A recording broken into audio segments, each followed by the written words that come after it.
যারা আমরা এরকম সংগঠনের সাথে যারা সম্পৃক্ত হতে পারিনি। থানায় আসবেন, সব সময় আমাদের এখানে আমাদের পরামর্শ দিবেন, আইন শৃঙ্খলা স্বাভাবিক রাখার জন্য বিভিন্ন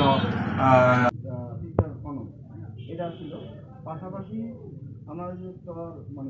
আমাদের স্টুডেন্ট এবং আমরা যারা একটু বয়স্ক হয়েছি, স্টুডেন্টরা কি চায়? স্টুডেন্টরা নীতি নৈতিকতার মধ্যে থাকতে চায়।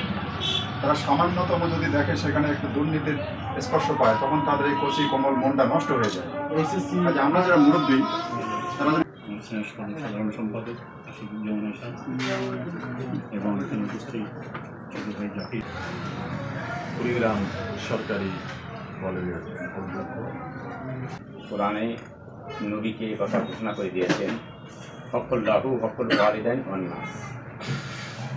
থেকে তারা বঞ্চিত, তাদের পাশে আমরা দাঁড়াবো। যেমন অসুস্থ লোক, সমাজের বিভিন্ন সেবামূলক কাজ করার অঙ্গীকার নিয়ে কার্যক্রম চালিয়ে যাচ্ছে।